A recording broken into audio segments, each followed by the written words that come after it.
Quero saudar a igreja nesta manhã com a paz do Senhor Jesus. Meu cordial bom dia a todos os senhores e senhoras, nossos irmãos, irmãs, amigos, convidados. E também dar a saudação aos internautas que acompanham o trabalho do culto desta manhã.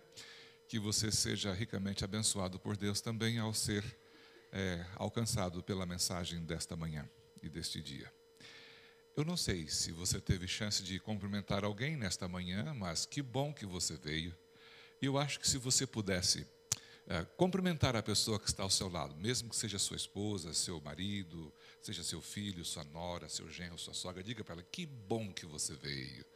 Isto, que bom que você está aqui. A você, internauta, receba aí o nosso abraço também nesta manhã. Que Deus te abençoe. É um momento de congraçamento cristão, de sabermos que nós somos bem-vindos à casa de Deus, bem-vindos na presença do Senhor Jesus.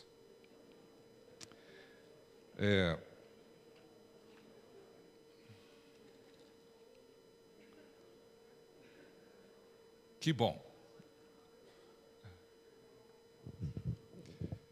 Meu sonho é que todas estas vacâncias que estão aqui sejam preenchidas muito em breve. Que os cultos de adoração e louvor a Deus sejam bem-vindos sempre. E que esta oportunidade de estarmos aqui domingo pela manhã para celebrarmos o dia que nós temos para viver a presença de Deus, cada dia deve ser vivido com toda a intensidade. Cada momento da nossa vida é uma chance de nós louvarmos e exaltarmos o nome do Senhor Deus. E eu rogo para que Deus nos abençoe ricamente. Eu queria saber, tem algum que está conosco aqui, alguém que está conosco hoje pela manhã, que é um convidado da igreja, que veio a convite de um amigo, não faz parte do hall oficial de membros da igreja, mas é convidado ou convidado? Temos alguém? Aqui está, olha que legal. Será que vocês poderiam me dar um privilégio de fazer uma oração por vocês? Aceitam? Para vocês é difícil virem até aqui? Poderiam vir, por gentileza? Olha que maravilha, temos aqui convidados, né? Que bênção, que alegria. É internacional, então? Ah, ok. De onde são? Ah, de onde é? Ah, da Indonésia. Fala português? Ok. Que bom que você veio. Você é o Sérgio? Meu xará. Eu sou Mauro Sérgio. Seja bem-vindo. Como é que vai você? Tudo bem, querida? Como é que é seu nome? Alice. Mas não é Alice do País das Maravilhas. É aquela. E como é que é o nome dessa princesa aqui? Sara? Lara. Nice to meet you. Ela fala inglês? E vocês estão vivendo aqui no Brasil há quanto tempo? 13 anos. Tem amigos aqui na igreja? São da igreja, que legal. Ah, Campo Grande. Uma alegria tê-los aqui conosco, viu? Eu vou orar por vocês neste momento. Eu não sei qual é a sua vontade. E não sei qual é a sua preocupação. Mas Deus sabe. A Bíblia diz que Ele conhece todas as nossas necessidades. Vamos orar neste momento. Bondoso Deus e Pai que estás nos céus, nós louvamos e exaltamos o Teu nome nesta manhã mais uma vez, por estarmos em Tua casa de oração, em circunstâncias agradáveis, com total e plena liberdade para cantar, estudar a palavra, orarmos, congraçarmos juntos nas Tuas bênçãos, no Teu cuidado e a Tua proteção. Aqui diante do Teu altar estão essas pessoas, e eu gostaria, Senhor, de neste momento orar em favor da pequena Lara e por seus pais que aqui estão. Que eles continuem sendo bênção onde quer que estiverem, que a Tua mão possa conduzi-los e guiá-los como indivíduos e também como família nas suas decisões e escolhas, sejam eles bem-sucedidos segundo a Tua vontade. Também agradeço, Senhor Deus, e oro em favor da irmã Alice que aqui está. Que o Senhor a conduza nas veredas da justiça por amor ao Teu nome. Abençoa como mãe, como esposa, como avó, como cristã, e que a vida dela seja de inspiração para aqueles que estiverem ao redor. Também coloco diante do Senhor aqui o amigo Sérgio, que deixou o aconchego da sua casa para estar conosco nesta manhã. Que o Senhor visite o coração dele, conduza, Senhor Deus, as suas escolhas, suas decisões.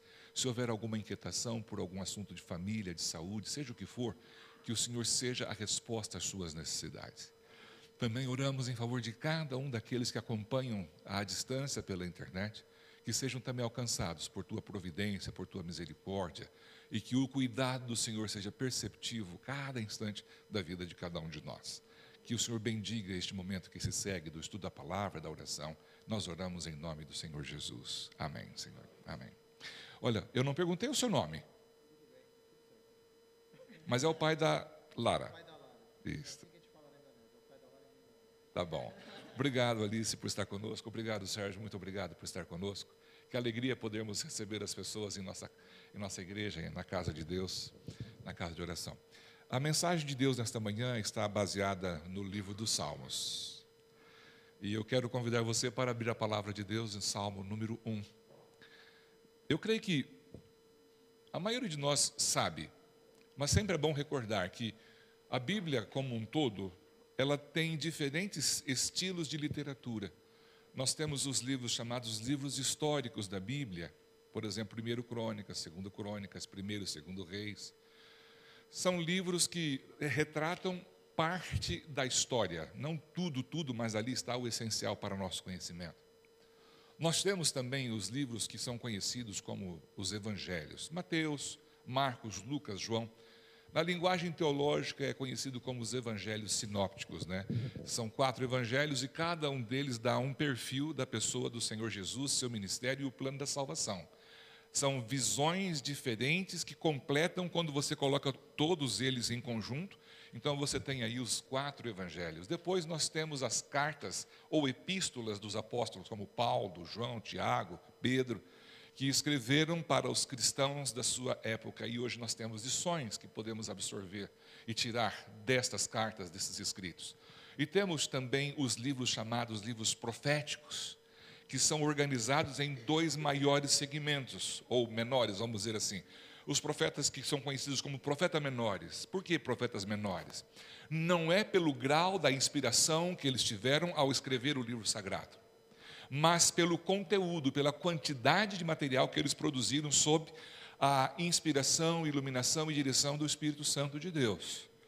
Então, chamados profetas menores, como por exemplo, Ageu, Zacarias, Malaquias, Amós, Oséias, são pequenos no sentido do conteúdo, mas não na graduação de inspiração, porque Paulo fala, o apóstolo Paulo fala, toda a Escritura é divinamente inspirada por Deus, útil para ensinar, redaguir, corrigir e guiar em toda a justiça.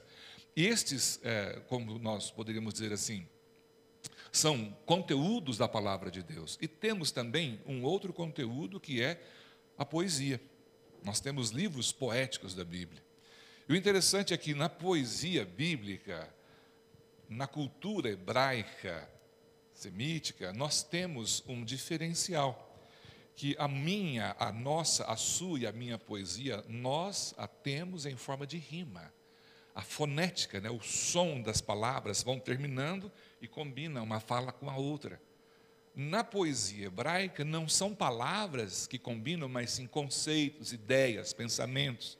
E você percebe que existe uma repetição de um termo ou de uma palavra ou de um pensamento. Então, o segundo pensamento reforça o primeiro. E a forma também em que o poema é expresso. Muitas vezes a primeira fase do poema está em conexão com a última fase.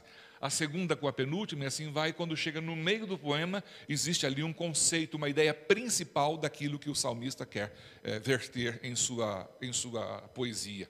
Algo interessante também é quanto ao conteúdo. Né? Os salmos, eles são vertidos em formas de expressões de vida e de experiência do autor. Temos aí alguns autores dos salmos. Davi é um dos maiores, depois nós temos Asaf e outros mais que escreveram grandes e lindos, maravilhosos salmos. E neste conteúdo nós temos aí, por exemplo, salmos chamados salmos precatórios. É aquele salmo em que o salmista está vivendo uma dificuldade tremenda, ele não sabe a saída, então ele fala assim, é como se ele colocasse assim, Deus, eu coloco no seu colo o meu inimigo, eu não dou conta dele. Eu peço que o Senhor conduza esta situação. Eu, em minhas forças, não tenho capacidade.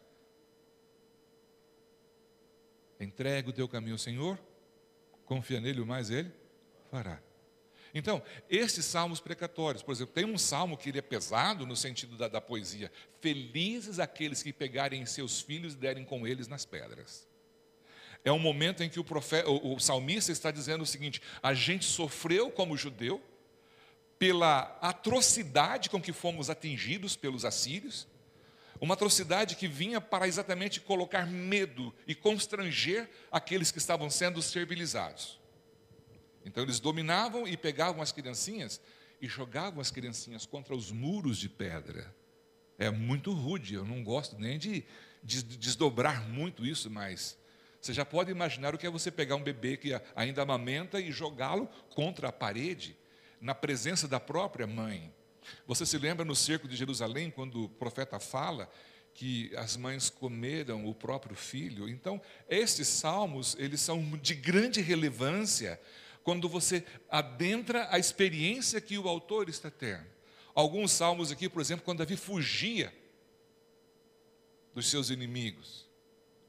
Tem salmo que ele fala assim: Senhor, sonda meu Deus, conhece o meu coração, vê se há em mim alguma coisa que não está legal, alguma coisa que não vai bem, alguma coisa que está indo de encontro, não ao encontro, a tua vontade. Purifica-me e ficarei limpo. Ele reclama da sua própria condição no Salmo 51. Ele fala assim: olha, Senhor, eu fui formado em pecado, e em pecado me concebeu a minha mãe. Então, a riqueza que nós encontramos nos poemas dos Salmos são muito relevantes. E hoje eu quero aproveitar este momento, é meu primeiro momento com a igreja, oficialmente, na exposição da palavra, e eu quero me deliciar com você, sentindo o que está neste salmo. Há pouco a minha esposa estava aqui e mostrou, a namorada do meu cunhado mandou uma fotografia, e ela estava dizendo assim: a produção está a pleno vapor. E mostrou uma foto de batatas marinadas ao forno, e a gente vai degustar isso daqui a pouco na hora do almoço. Aí você fica imaginando, o que o pastor quer dizer com isso? Quando a palavra, o profeta Jeremias, achando as tuas palavras, logo as comi. Fala a verdade, comer é ou não é bom? Ainda mais quando você tem a necessidade da comida, né? Então, quando a gente come, o processo começa na boca. Aliás, eu acho que começa nos olhos, né? Quando você vê a maneira como é empratado o alimento, uma salada, uma macarronada, a maneira como você olha para aquilo, quando você enxerga aquilo, os olhos mandam mensagens para o cérebro, o seu organismo começa a criar predisposições, as glândulas começam a trabalhar, você começa a salivar. Então, quando o profeta fala assim: achando as tuas palavras, logo as comi, a gente tem que mastigar. Vamos mastigar o Salmo número 1. Vamos morder cada pedaço aqui e sugar deste salmo o que Deus tem de melhor para a nossa alimentação, porque estamos no início de uma nova semana na qual você vai ter os seus embates. Tenha certeza, você vai ter os seus embates na sua universidade, no seu trabalho, no seu empreendimento, na sua vida pessoal. E o meu sonho nesta manhã, eu peço que Deus abençoe-nos para que a gente consiga levar deste salmo coisas que sejam relevantes para a nossa vida do dia a dia, porque a gente não consegue separar aquilo que a gente é daquilo que a gente faz. O que nós somos como indivíduos vai impregnar tudo quanto a gente empreender. Não importa, seja o que for, o que eu sou contamina, no bom sentido da palavra, tudo aquilo que eu faço. E assim é com você também. E aqui no Salmo número 1 começa falando sobre bem-aventurança. Makarios, na versão do grego, quer dizer feliz. Nós encontramos as bem-aventuranças no livro de Mateus, capítulo 5, quando Jesus fala das diferentes bem-aventuranças.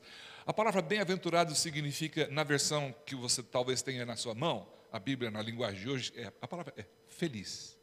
Se pudéssemos dar um tópico, um tema para esta mensagem do Salmo número 1, seria o seguinte: caminhos e sendas da felicidade. Quem de nós não almeja a felicidade? Ser feliz não pode ser feliz a qualquer preço, a qualquer custo.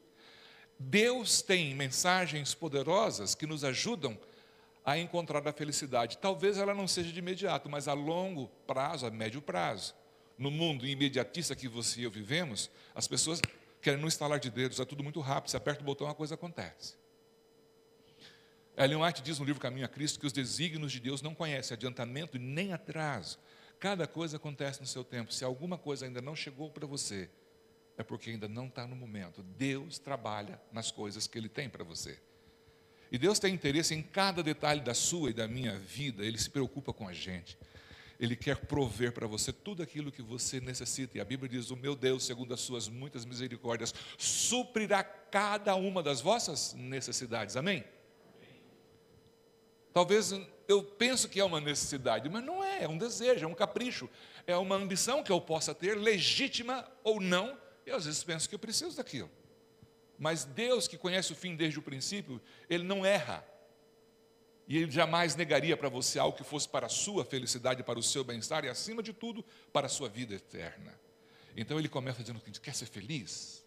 Feliz é o homem que não anda segundo o conselho dos ímpios. Bom, estamos vivendo uma época aí em que a questão de gênero está pegando demais forte, não é? E aqui tem a questão. Quando fala homem aqui, não é gênero no sentido masculino. É ser humano, seja homem, seja mulher.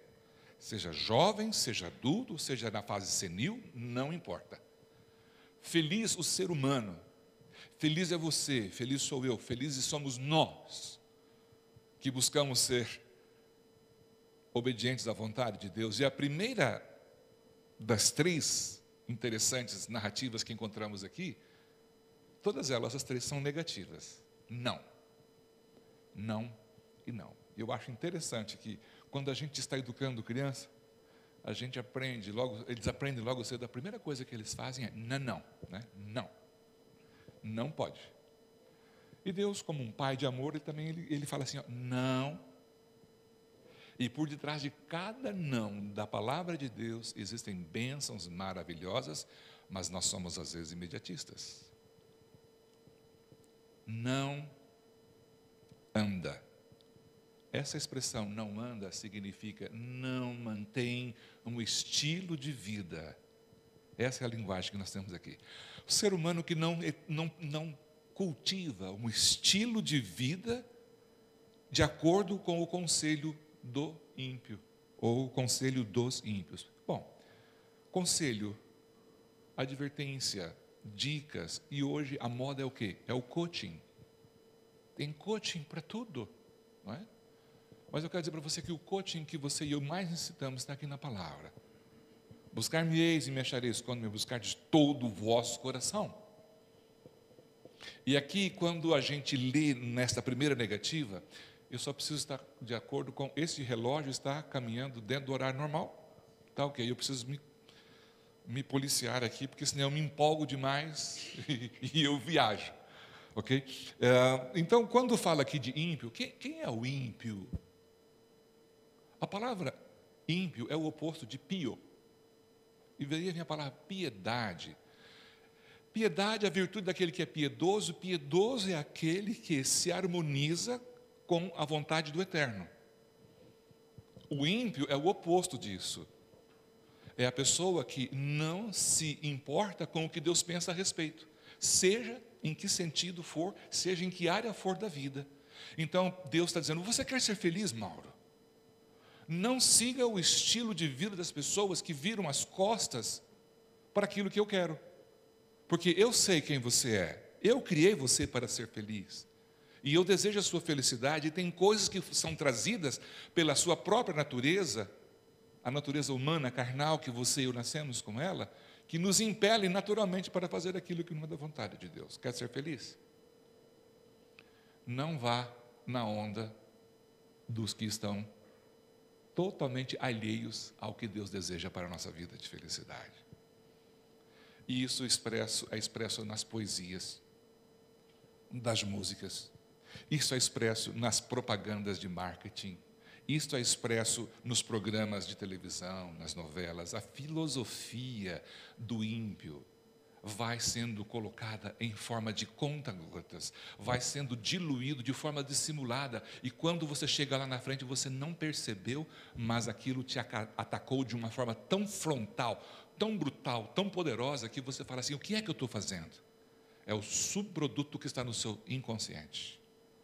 É o que o Dr. Cury chama de memórias automáticas, registros de memória automático da memória, em que você está aqui no presente, contracenando com o momento presente, tendo uma reação totalmente alheia à sua vontade, e você fala assim: o que é que eu estou fazendo? Alguma coisa que foi devagarzinho sendo colocado, diluído em seu pensamento, e quando você toma uma atitude, ela sempre será baseada em conceitos que você tem. Você quer ver uma ideia, por exemplo? No mundo do marketing, a propaganda diz: é só amanhã. É só amanhã. Só que amanhã vai repetir que é só amanhã, dá um senso de urgência, de pressa. E as pessoas às vezes acabam sendo iludidas a um mundo do consumismo sem ter com que pagar. E o marketing, desculpe os marqueteiros de plantão, mas o marketing é uma estratégia de fazer você comprar alguma coisa que você não precisa com dinheiro que você não tem para impressionar pessoas que nem sabem de nada a respeito de você. Então, as pessoas hoje têm um volume enorme de dívidas, por exemplo. Por quê? Porque foram sendo levadas por um mundo consumista e o estilo de vida do ímpio, que não prioriza as coisas de Deus, os conselhos de Deus acabam sendo levados como uma enxurrada. O segundo conselho também é negativo, é uma negativa, diz assim: nem se detém no caminho dos pecadores. Vai percebendo que o Salmo ele é vertido em uma forma dinâmica. Primeiro ele fala assim: não anda, depois não se detém, não para estar no caminho de quem? Dos pecadores. Quem são os pecadores? Eu tenho um número deles aqui olhando para mim e um dos principais olhando para eles. Agora, existe uma diferença entre pecador e pecador. Existe o pecador que ele é contumaz. É o tipo do indivíduo que ele fala assim: eu fiz, e daí? Não é da sua conta. Você não tem nada a ver com isso. Ilustro, eu dou um pouquinho de trabalho ao pessoal da Câmara, né? Eu ilustro isso dizendo o seguinte: eu estava próximo a São José do Rio Preto e parei num posto de combustível para encher o tanque do carro. E então o frentista veio, colocou o gatilho ali, estava preenchendo o tanque, e de repente encostou uma caminhonete bonita, grandona, abriu a porta daquela caminhonete, o motorista, e quando ele sai da caminhonete dele, ele vem em direção à bomba, ele estava ostentando uma lata de 500 ml de cerveja. Nós estávamos viajando na mesma direção, no mesmo sentido. Desculpa, mas eu olhei para ele e falei assim: o senhor que está dirigindo a caminhonete? Sim, sou eu. E o senhor está bebendo cerveja? Ele falou assim: estou, e daí? Aí eu falei para ele: daí que você está indo na mesma direção que eu estou indo. Você quer ser feliz, beber? Beba. Agora é o seguinte: você está colocando em risco a minha vida. Ele não ficou feliz com aquilo. Eu segui viagem. Quando eu olhei no retrovisor, o cara vinha pisando fundo atrás de mim. Tipo, esse é o pecador infeliz, que ele faz o que faz, ele é inconsequente, ele não tem remorso. Diferente do pecador que está olhando para mim hoje aqui de manhã e fala assim: Senhor, tem misericórdia de mim? Porque eu sou um miserável pecador. Olha, Senhor, eu estou triste porque eu fiz isto errado, não queria ter feito, eu magoei a minha namorada, eu magoei meu esposo, eu fui descortês com uma pessoa, eu sem querer fechei alguém no trânsito. Puxa, eu não devia ter. Sabe, é este tipo de pecador que é diferente. Ele peca porque é humano, mas ele sente um peso tremendo de consciência por ter feito alguma coisa que não foi legal, que magoou, que feriu não apenas o próximo, mas magoou o coração de Jesus também. Então ele está dizendo para mim: Mauro, você quer ser feliz? Não se detenha com as pessoas que fazem o que é errado e não se importam com as consequências. São inconsequentes. Eu coloquei aqui apenas uma questão de alguém dirigindo debaixo do efeito da cachaça, da bebida alcoólica, do álcool. Mas você vai encontrar N outros fatores de pessoas que fazem o que fazem e são totalmente inconsequentes. Se nós olharmos, por exemplo, para o cenário político do nosso país, quanto pecador tem feito coisa e tipo assim, não fui eu, não sei, não conheço, e arrumam desculpas e arrumam advogados muito hábeis e vão trabalhando, e a nação chegou a uma condição difícil. Para você ver que, aonde eu falo, não dá para você separar. Alguns falam assim, não pode misturar. É mentira. O que não pode é separar. E por isso que as pessoas não querem Deus, não querem religião, querem um Estado laico. Por quê? Porque é como se Deus não se entremeasse nas coisas que acontecem ao nosso redor. Lembra da história de Daniel? Leia lá o profeta Daniel. Daniel dá para a gente um vislumbre muito claro a esse respeito. Então, a segunda negativa é o seguinte, olha, não vá na onda. Não vá na onda dessas pessoas que são pecadoras contumazes, contundentes, que fazem e não estão nem aí e fazem questão de mostrar o que estão fazendo. Terceiro conselho, não se assenta. Aqui você percebeu a dinâmica? Primeiro, não anda, depois não se detém e depois não se assenta. Você já percebeu quando você recebe alguém na sua casa que a pessoa fala assim, eu não vou nem sentar que eu estou com pressa?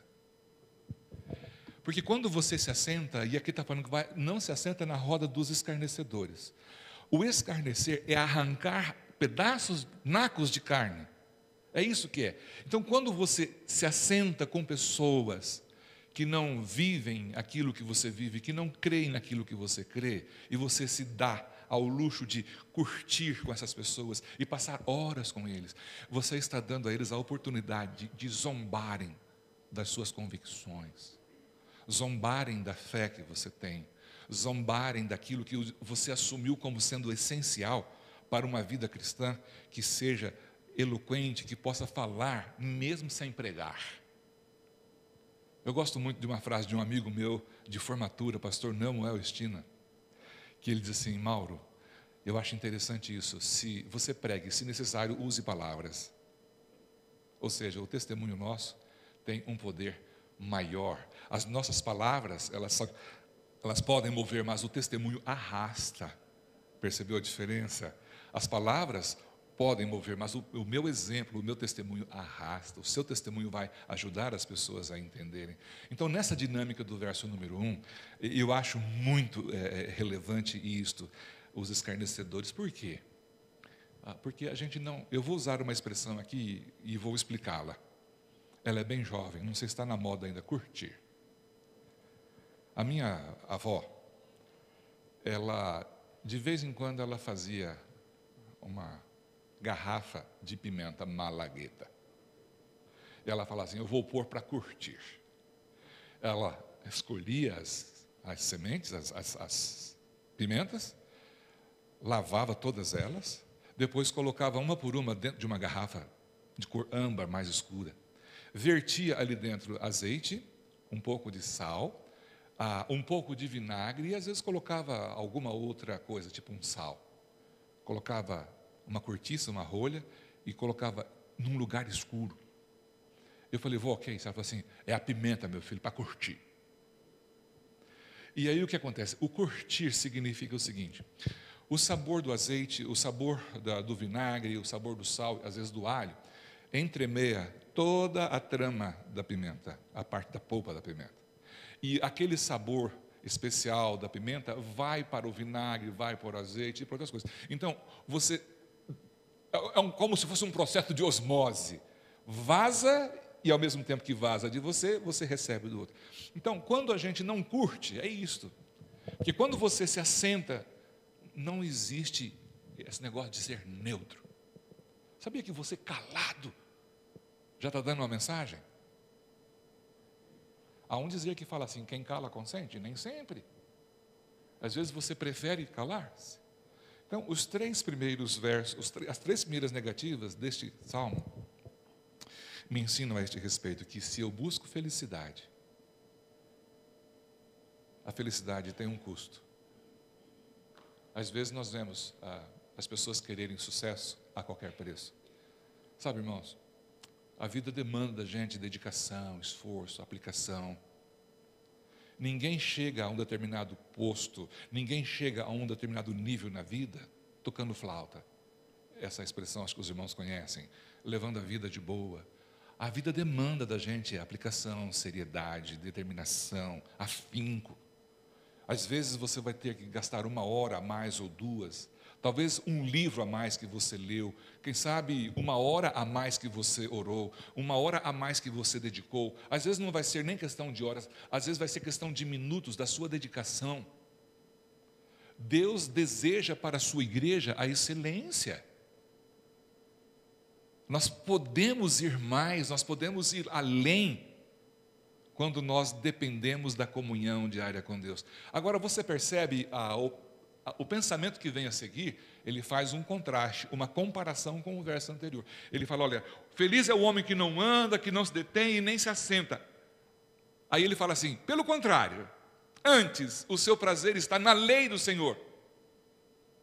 E aqui cabe uma explicação que neste contexto, a lei do Senhor aqui é uma referência não apenas aos 10 mandamentos, mas é uma referência ao conjunto de leis do Velho Testamento que vai no Pentateuco, que eram as diretrizes, as orientações que Deus prescreveu para a nação como um povo. Querem ser felizes? Façam isso, comam isso, bebam isso, casem-se assim, cultivem a terra desta maneira, façam a reforma agrária devidamente bem organizada. É assim que é para ser feito.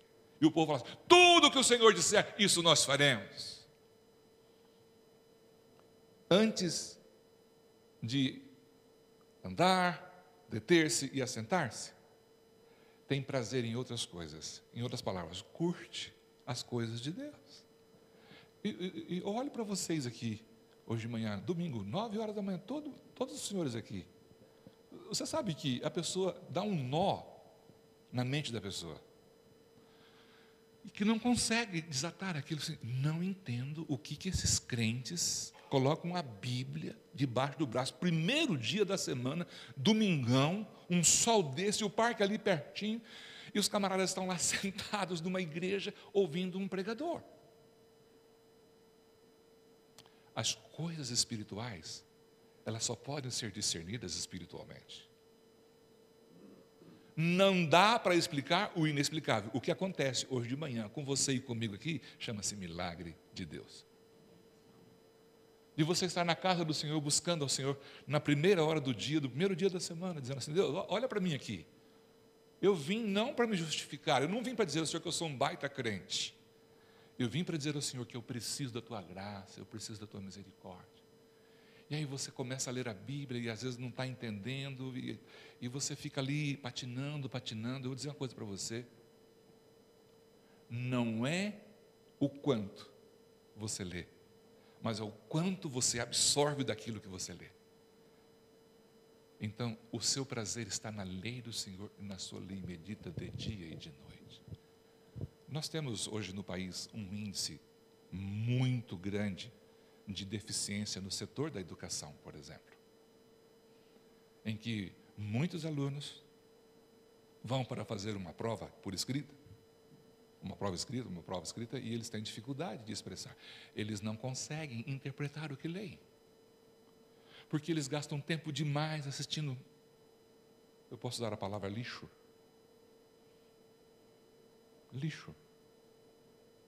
programas de auditório que tomam o tempo todo do povo, as novelas com um enredo tão pernicioso, e as pessoas carnais curtem isso, gostam disso, e o impressionante, quando chega na casa de alguém e vai discutir, o assunto é novela.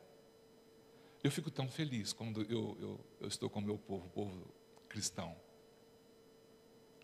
porque quando eles abrem a boca, eles falam de coisas boas, eles falam daquilo que vale a pena falar. E eu fico tão feliz quando eu sei que a igreja pensa assim. Então, aqui neste verso, antes o seu prazer está na lei do Senhor, e na sua lei medita de dia e de noite. É uma referência também a buscar a Deus no começo do dia e no final do dia. E quero um conselho. Faz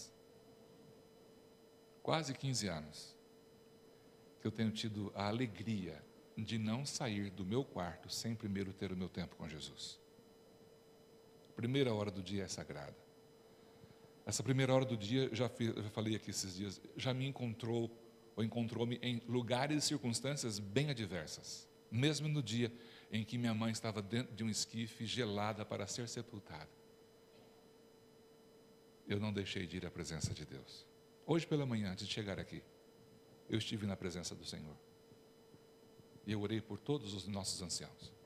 Até eu disse para o irmão Adilson que ele é o primeiro da lista. E o Sérgio está quase no fim, por causa da ordem alfabética. Eu digo para você, querido, tenha prazer nas coisas de Deus. O que Jesus fala? Deleito-me em fazer a tua vontade, ó Deus meu. Escondi a tua palavra no meu coração para não pecar contra ti.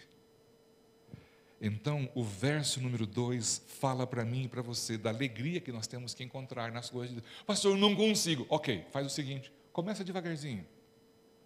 Começa a dedicar 5 minutinhos. E depois você vai perceber que 5 minutos não é tempo suficiente.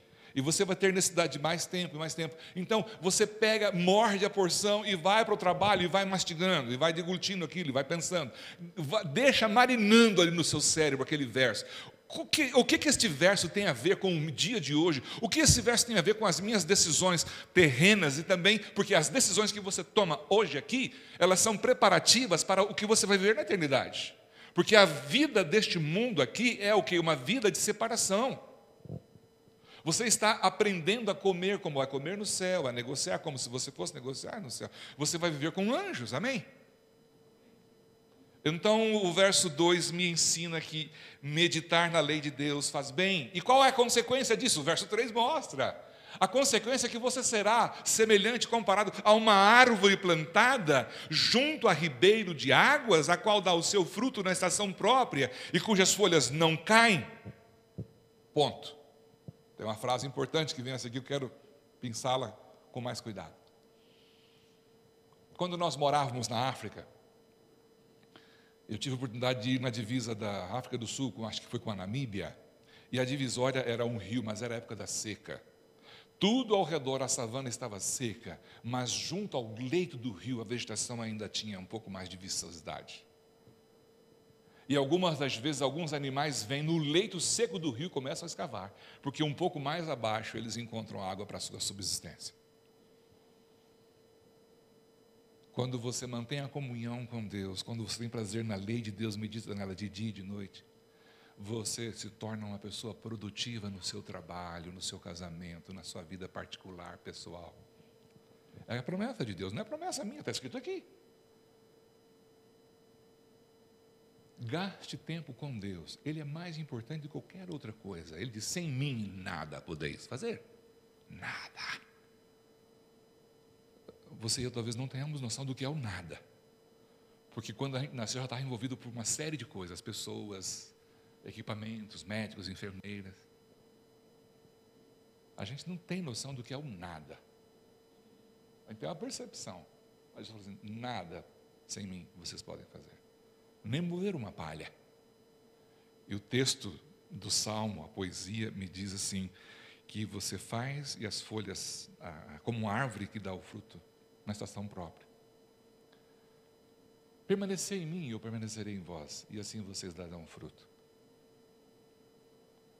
Semana passada, na nossa mudança, minha esposa e eu plantamos em frente à nossa casa. Nós morávamos num lugar que tinha um pequeno jardim, então nós plantamos um pé de couve. Era fonte de alimento para as nossas calopsitas. Elas gostam da couve fresquinha. E a minha esposa e eu pegamos um pedaço daquilo e colocamos na terra. Está lá. Murchou. Não tinha raiz, só tinha um caule. A gente precisa criar raiz. E aprofundar para absorver a seiva. E Jesus, Ele tem a subsistência para a nossa necessidade espiritual. As folhas não caem, ou seja, o que você faz, e aqui tem a frase que eu falei, tudo quanto fizer prosperará. Tudo, vírgula. Por que, pastor, tudo, vírgula? Porque Paulo fala que algumas coisas a gente tem que ter o quê? Cuidado. Tudo o que é harmônico com as leis que regem o reino de Deus. Não é tudo que eu faço que Deus vai abençoar. Ah, mas eu devolvo o dízimo, Deus vai abençoar o meu negócio. Não vai. Se você não agir com coerência, com retidão, com honestidade, não tem bênção para você. Que Deus é esse que abençoa um dando a rasteira em outro? Vilipendiando outra pessoa. Ah, eu fui bem sucedido porque eu vendi um carro que estava com o motor fundido. Olha que bênção. Não, não tem bênção nisso. Deus vai abençoar aquilo que você fizer e que for de acordo com a vontade do Senhor. A gente não pode chegar e pedir a bênção de Deus por alguma coisa que Ele não autorizou. Então, tudo o que você fizer vai dar certo, desde que aquilo que você está empreendendo harmonize-se com aquilo que é o conceito de Deus. Deus aprova essa atuação, Deus concorda com esse estilo de vida, Deus concorda com esse tipo de relacionamento, Deus está dando o aval naquilo, então vai em frente. Porque muitas vezes é fácil para mim transferir a responsabilidade da escolha para outra pessoa. Então a gente precisa saber que nós estamos fazendo aquilo que está em harmonia com a vontade do Senhor. Peça sabedoria, peça entendimento e Ele vai te mostrar. Verso 4, volta ao ímpio. Os ímpios não são assim. Assim como? O ímpio não tem prazer na lei do Senhor. Nem medita, já não tem prazer, nem medita, nem gosta. Os ímpios não são assim. Eles são semelhantes ao quê? A palha. Posso falar de novo na calopsita? Não ficam chateados com isso? O alimento básico, a base da alimentação das calopsitas, lá em casa, para nosso casalzinho, é a semente de girassol, a semente pequena. E eles são exímios descascadores dessas sementes. Só que eles não têm a ideia de que trabalho dá depois separar o que é casca, palha, do que é semente com grão dentro. Então, a gente coloca numa vasilha que tem um certo espaço, e eu nasci no interior, eu sei um pouco da lida do campo, né, um pouco só. Então a gente dá uma sacolejada e a casca sobe. E o grão desce. E então a gente faz o seguinte. E não é com muita veemência, é com cuidado. Ó. E este sopro é o suficiente para afugentar do recipiente toda a casca. O que o salmista está dizendo assim, aqui para nós é o seguinte: a pessoa que não tem esta comunhão com Deus, que não conhece as coisas que Deus tem, não conhece os valores de Deus, diante de qualquer vento, diante de qualquer sopro, elas não permanecem. Elas não têm durabilidade, elas não têm resiliência. Acho que esse termo resiliência ele é muito significativo para nós. É a capacidade que você tem de ser impactado, se recompor e voltar à luta. Lembre-se, você e eu estamos numa guerra. Cada dia é uma batalha. O inimigo vem com um punho cerrado e com a mira certeira para acertar a gente em lugares vitais. E se eu falo para alguém que o inimigo atingiu, eu quero dizer para você nesta manhã: levanta, dá a volta por cima e siga em frente. Não deixe que a batalha de um dia comprometa a guerra que está por frente, por vir. Porque nós somos muito mais que vencedores por aquele que nos amou e a si mesmo se entregou por amor de nós. Deus é vitorioso e você está com Deus, e você está com tudo, você está por cima, porque o vitorioso é aquele que confia plenamente no Senhor.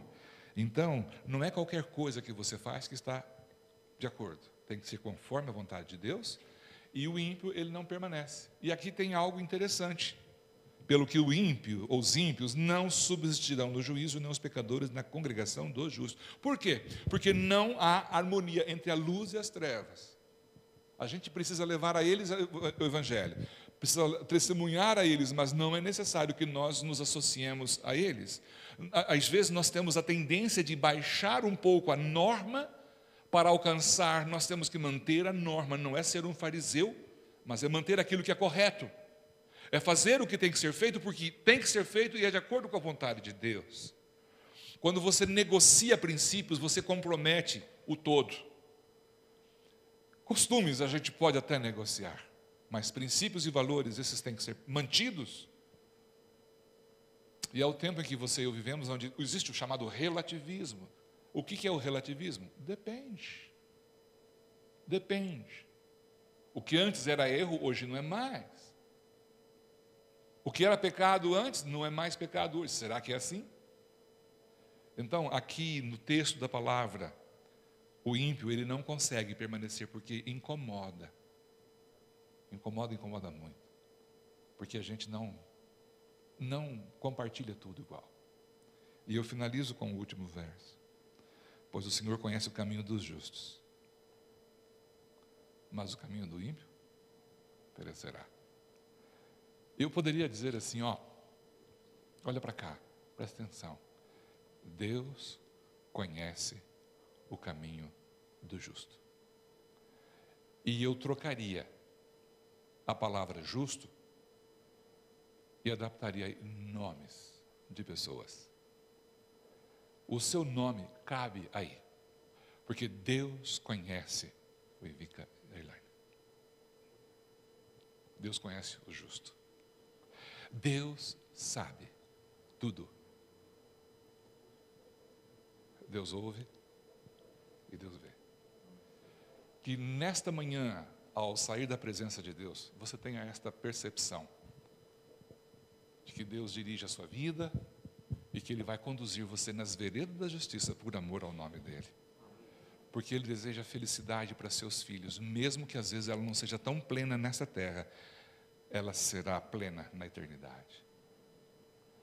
Pense nesta poesia que eu vou tentar interpretar agora. Esta poesia de um amigo meu,